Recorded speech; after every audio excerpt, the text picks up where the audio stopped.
Thanks, Sarah. That was great. Hi, everyone. Sorry I can't be with you today, but I've got an interview at the PA. I'm going to be talking about medication and pharmacology. Anticoagulants prevent clot formation in the body by interrupting the normal blood coagulation process, as Sarah explained earlier. Anticoagulants are used in both the management and prophylaxis of VTE disorders. Vitamin K is the body's natural anticoagulant. Foods to be avoided when on anticoagulants are grapefruit and cranberry products, as these are high in vitamin K. Oral anticoagulants is an example of this is warfarin. It does not destroy existing blood clots but limits their extension. Patients would be commenced on heparin until the warfarin has reached a therapeutic level. Nursing considerations include they should not be interchanged with one another. We need to monitor the patient's INR.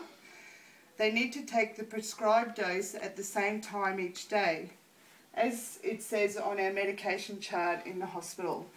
We have it at 4 o'clock in the afternoon. We do not double up on the dose. If to make up for a missed one, we need to contact the doctor. Nurses need to monitor for any unusual or prolonged bleeding.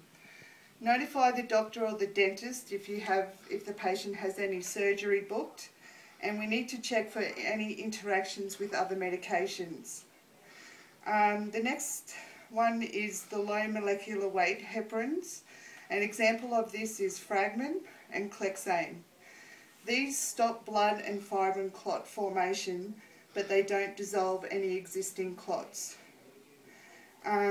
These also are not to be interchangeable, and they are only to be given in a subcut injection, not IM, but saying that we give it at a 90-degree angle to the skin, as they have a short needle. Sites are to be rotated around the abdomen, and not to rub the site after we give the injection. The doses need to be at least 6 to 8 hours apart, and we don't expel the bubble from the syringe, as this ensures the patient gets the full dose.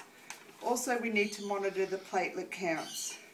Then moving on to heparin, it can be given IV or subcut. We give it subcut 1 ml per minute. We need to monitor the APTT when on a heparin infusion, and rivaroxaban is given BD, and aspirin is given daily with food. VT risk assessment. On admission to the hospital, all patients need to be assessed and subjective and objective data obtained. This includes doing a full head-to-toe assessment, looking for swollen limbs and doing routine admission vital signs, and asking if they have any pain. Also determining the patient's past medical and surgical history, their medications and any supplements they're on. As a part of the admission, it includes attending to the nursing care plan. You can see on the nursing care plan here that there's a VT risk assessment, and it's just a pathway that if anything shows up in the top section, a pathway to whether the doctor needs to be notified or we start on Clexane. Through application of the nursing process, VTE analysis would highlight current and potential risk level according to their assessment. Then, if the patient is at risk, a management plan could be put into place in consultation with the medical team. I've also included in the handouts just a little personal thing that you could check your own VTE risk assessment. Thanks guys, I hope you have a great day. Bye.